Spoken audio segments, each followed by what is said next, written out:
अस्सलामुअलैकुम प्यारे नाजरीन, उम्मीद करता हूँ कि आप खैर आफियत से होंगे। आज फिर एक नए वीडियो के साथ मैं आपके सामने हाजिर हो गया हूँ और इस वीडियो में हम लोग 12th क्लास का वीवीआई सब्जेक्टिव क्वेश्चन 2 नंबर वाला हल करने वाले हैं, इसलिए कि एग्ज़ाम में ऐसे सवाल भी पूछे जाते हैं। लेकिन अगर आपको ऑब्जेक्टिव क्वेश्चन याद होगा जिन बच्चों को, उनके लिए 2 नंबर वाला सब्जेक्टिव बनाना बहुत ही आसान हो जाता है। कैसे आसान होता है इस वीडियो में हम लोग देखने वाले हैं। एग्जाम में इस तरह से 2 नंबर वाला सब्जेक्टिव क्वेश्चन रहता है। सवाल इस तरह से रहेगा कि मुंदरजा झेल सवालात में से किसी 5 का ही मुख्तसर जवाब दीजिए। क्वेश्चन 10 रहेंगे और उसमें से सिर्फ 5 का ही आपको जवाब देना रहेगा। तो आप पहले पूरे क्वेश्चन को पढ़ लेंगे। जो क्वेश्चन आपको अच्छा तरीके से याद रहेगा, बस उसी क्वेश्चन का आपको जवाब देना है। एक क्वेश्चन को हल करेंगे 2 नंबर आपको मिल जाएगा। 5 क्वेश्चन को आपको हल करना रहेगा 2 नंबर वाला, 10 नंबर आपको आसानी से मिल जाएगा। तो चलिए वीडियो को शुरू करते हैं। इससे पहले मैं आपसे गुजारिश करूंगा कि अगर आप चैनल पर नए हैं, अभी तक सब्सक्राइब नहीं किए हैं, तो ज़रूर कर लें और नोटिफिकेशन को भी ऑल कर दें ताकि आने वाली वीडियो से आप फ़ायदा हासिल कर सकें। चलिए वीडियो को शुरू करते हैं। यहाँ सबसे ऊपर लिखा हुआ है मुख्तसर तरीन सवालात। मुख्तसर तरीन सवालात और इंग्लिश में ये लिखा है शॉर्ट क्वेश्चन आंसर। छोटा क्वेश्चन और आंसर साथ में है। सवाल नंबर 1 में है कि मौलाना आज़ाद किस मुल्क में पैदा हुए। मौलाना आज़ाद किस मुल्क में पैदा हुए? अगर ऑब्जेक्टिव आपको याद होगा तो इसका सीधा जवाब है कि सऊदी अरब में पैदा हुए। लेकिन यहाँ आपको ऑब्जेक्टिव नहीं बल्कि सब्जेक्टिव बनाना है। तो सब्जेक्टिव बनाना आपके लिए आसान इसलिए मैं कह रहा हूँ कि जो ऊपर लिखा हुआ है ये क्वेश्चन, मौलाना आज़ाद किस मुल्क में पैदा हुए, तो ये तो पूरा आपको लिखना ही होगा। सिर्फ एक आंसर जो है ये इसमें बढ़ा देना होगा। क्वेश्चन को ही आंसर में आपको उतार देना है जवाब के साथ। जैसे जवाब आपके सामने है कि मौलाना आज़ाद सऊदी अरब में पैदा हुए। जो ऊपर क्वेश्चन लिखा हुआ है उसी को आप नीचे उतार रहे हैं, मगर जवाब को ऐड कर रहे हैं इसमें। इतना ही ज़्यादा है। तो अगर आपको याद है तो 2 नंबर वाला सब्जेक्टिव बनाना आपके लिए बहुत आसान होता है। चलिए अगला सवाल है 2 नंबर। अनीस का ताल्लुक किस दबिस्तान से है? अनीस का ताल्लुक किस दबिस्तान से है? तो इसका जवाब है कि अनीस का ताल्लुक दबिस्तान लखनऊ से है। ये पूरा क्वेश्चन ही आंसर में लिखा हुआ है, लेकिन एक वर्ड सिर्फ ज़्यादा है, लखनऊ से है। अगला सवाल है 3 नंबर के वेदांत का फलसफा विवेकानंद ने अमेरिका के किस शहर में पेश किया था? तो इसका जवाब है न्यूयॉर्क में किया था। लेकिन आपको सिर्फ न्यूयॉर्क ही नहीं लिखना है, बल्कि ये पूरा आपको लिखना है। वेदांत का फलसफा विवेकानंद ने अमेरिका के न्यूयॉर्क शहर में पेश किया था। इस तरह से आप सब्जेक्टिव लिखेंगे। अगला सवाल है वली ने शिमाली हिंद के शोरा को किस तरफ रागिब किया था? वली ने शिमाली हिंद के शोरा को किस तरफ रागिब किया था? तो इसका जवाब है गज़ल की तरफ। ये ऑब्जेक्टिव का जवाब है, लेकिन इस तरह से आपको नहीं लिखना है, बल्कि पूरा आपको लिखना है कि वली ने शिमाली हिंद के शोरा को गज़ल की तरफ रागिब किया। इस तरह से आप पूरा ऊपर वाला क्वेश्चन नीचे उतार देंगे, सिर्फ जवाब उसमें ऐड कर देंगे। अब चलिए वीडियो को तेज़ी के साथ आगे बढ़ाते हैं और 5वां नंबर सवाल देखते हैं कि नज्म हम नहीं जानते किस हैत में लिखी गई है? तो इसका जवाब है इस नज्म की हैत आज़ाद नज्म है। सवाल नंबर 6 में है इब्राहिम सुक्का की मौत कहाँ हुई? तो इसका जवाब है इब्राहिम सुक्का की मौत कब्रिस्तान में हुई, एक कब्र पर हुई थी। सवाल नंबर 7 में पूछा जा रहा है कि अफसाना प्रोमिस में ख्वाजा बी कौन थी? तो अफसाना प्रोमिस में ख्वाजा बी अम्मू की खादमा थी। हिजरत का ताल्लुक किस सिनफ़े अदब से है? तो इसका जवाब है हिजरत का ताल्लुक सिनफ़े इंशाइया से है। ये आपको इसमें शामिल कर देना है।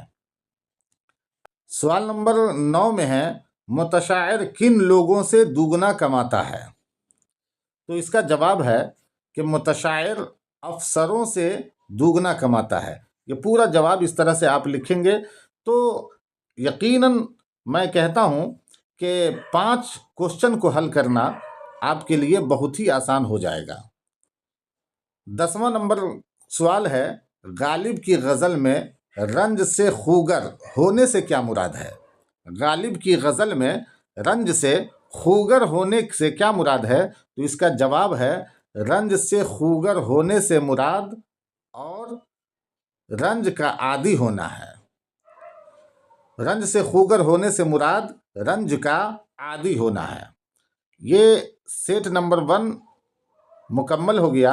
अब यहाँ से सेट 2 शुरू हो रहा है।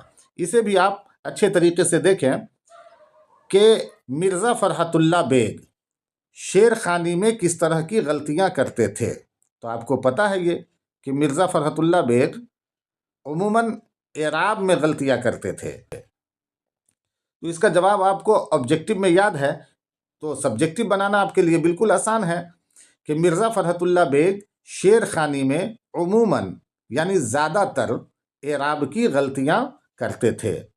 अगला सवाल है कि मिट्टी का तेल तमाम तेलों से क्यों बढ़कर है? मिट्टी का तेल तमाम तेलों से क्यों बढ़कर है? तो इसका जवाब है मिट्टी का तेल तमाम तेलों से इसलिए बढ़कर है कि बज़ाहिर वो तो बदबूदार है लेकिन इसकी अफादियत तमाम तेलों से बढ़कर है। अगला सवाल है कि किसके मुकाबले में मुहज़्ज़ब इंसान माजूर है? माजूर का मतलब है कमज़ोर है। किसके मुकाबले में? तो इसका जवाब है खाना बदोश के मुकाबले में मुहज़्ज़ब इंसान माजूर है। खाना बदोश किसे कहते हैं? खाना बदोश का मतलब होता है घर को अपने कांधे पर उठाकर चलना। खाना बदोश आपने देखा होगा कि कहीं पर जा कर के अपना तिरपाल वगैरह का एक झोपड़ी सा घर बना लेते हैं और जब मन में आता है तो फिर उस घर को उठा करके वहाँ से चल देते हैं। उसी को खाना बदोश कहते हैं। तो इसी खाना बदोश के मुकाबले में मुहज़्ज़ब इंसान माजूर है। अगला सवाल है कि इंशाइया हिजरत में कितने मुल्कों का नाम आता है? उसका नाम लिखिए। आपके बुक में एक इंशाइया है हिजरत, उस इंशाइया में कितने मुल्कों का नाम आता है ये आपको बताना है। तो इसका जवाब है कि इंशाइया हिजरत में 3 मुल्कों का नाम आया है, अरब, यूरोप और अमेरिका। अगला सवाल है मगरिब को किसकी अलामत कहा गया है? मगरिब का माना होता है पश्चिम।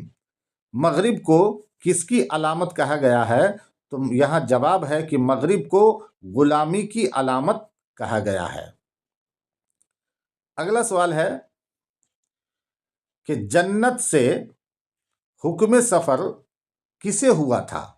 जन्नत से किसे हुक्म सफ़र हुआ? तो ये एकदम आसान सा सवाल है। इसका जवाब भी आपको याद ही होगा कि हज़रत आदम अलैहिस्सलाम को जन्नत से सफ़र का हुक्म हुआ था। अगला सवाल है शहज़ादा फ़कीर को कितनी अशरफियाँ देता है? शहज़ादा फ़कीर को कितनी अशरफियाँ देता है? तो इसका जवाब है कि शहज़ादा फ़कीर को 1 अशरफी देता है। सवाल नंबर 8 में पूछा जा रहा है कि अंधे फ़कीर का ताल्लुक़ किस मुल्क से था? अंधे फ़कीर का ताल्लुक़ किस मुल्क से था? तो इसका जवाब है अंधे फ़कीर का ताल्लुक़ मुल्क हिंदुस्तान से था। ऑब्जेक्टिव में आपने याद किया होगा कि अंधे फ़कीर का ताल्लुक़ किस मुल्क से था? तो हिंदुस्तान से था। लेकिन यहाँ आपको क्वेश्चन भी उतारना है और साथ में जवाब भी शामिल करना है। अगला सवाल है कि टूबा टेक सिंह किस शय का नाम है? टूबा टेक सिंह किस शय का नाम है? तो इसका जवाब है टूबा टेक सिंह एक गांव का नाम है। अगला सवाल कि लाहौर पागलखाने के हिंदू और सिख कहाँ भेजे जा रहे थे?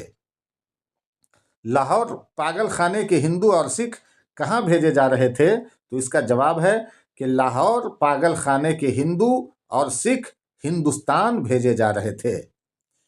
अब यहाँ से आगे सेट नंबर 3 शुरू हो रहा है। इसे भी अच्छे तरीके से मुकम्मल देख लें ताकि एग्जाम में 5 क्वेश्चन 2 नंबर वाला आपके लिए बनाना बिल्कुल आसान हो जाए। इसमें सवाल है कि कैंसर का मर्ज किसके सारे बदन में फैल गया था? कैंसर का मर्ज किसके बदन में, सारे बदन में फैल गया था? तो इसका जवाब है कैंसर का मर्ज अम्मू के सारे बदन में फैल गया था। अगला सवाल है ख्वाजा बी कौन थी? तो ख्वाजा बी अम्मू की खादमा थी। सवाल नंबर 3 में है ग्रैंड मम ने अपने चारों बेटों के साथ जिंदगी एंजॉय करने का कोई प्रॉमिस क्यों नहीं लिया? ये बात किसने की? तो इसका जवाब है कि बेबी ने कही थी, जो अम्मू की पोती थी। अगला सवाल है अम्मू ने अपने बेटों से क्या प्रॉमिस लिया था, क्या वादा लिया था? तो इसका जवाब है कि मौत के बाद कांधा देने का प्रॉमिस लिया था। अगला सवाल है कि अम्मू यासीन शरीफ पढ़िए, अल्लाह को याद कीजिए, ये बात किसने कही थी? तो इसका जवाब है कि बड़ी बहू ने नज़ा के आलम में, यानी मौत के वक्त जो है अपनी सास को कह रही थी कि अल्लाह को याद कीजिए, यासीन शरीफ पढ़िए। तो इसका जवाब है बड़ी बहू ने नज़ा के आलम में अम्मू से ये बात कही थी। अगला सवाल है सैयद अजीज अहमद किस ओहदे से सुबुकदोश हुए थे? सैयद अजीज अहमद किस ओहदे से सुबुकदोश हुए थे? तो डायरेक्टर जनरल के ओहदे से सुबुकदोश हुए थे। सवाल नंबर 7 में है उनका नवासा टेलीविजन पर क्या देख रहा था? उनका नवासा टेलीविजन पर क्या देख रहा था? तो इसका जवाब है लो ऑन इंटरनेट देख रहा था। सवाल नंबर 8 में है रवि रंजन कौन थे? रवि रंजन कौन थे? तो इसका जवाब है कि रवि रंजन अजीज अहमद के पुराने जर्नलिस्ट दोस्त थे। अगला सवाल है और आखिरी सवाल है इस वीडियो का, क्या डॉक्टर की बात सुनकर वो सन्नाटे में आ गए? तो इसका जवाब है हाँ, डॉक्टर की बात सुनकर अजीज अहमद सन्नाटे में आ गए। उम्मीद करता हूं कि आपने मुकम्मल इस वीडियो को देख लिया है और अच्छे तरीके से अगर इस वीडियो को देख लेते हैं और ये सारे क्वेश्चन इसमें का अगर आपको याद हो जाता है तो एग्ज़ाम में 5 क्वेश्चन जो हल करना रहेगा वो आपके लिए बिल्कुल आसान हो जाएगा। चलिए अब यहाँ से चलते हैं, इंशाअल्लाह फिर आगे मुलाकात होगी। अल्लाह हाफिज़।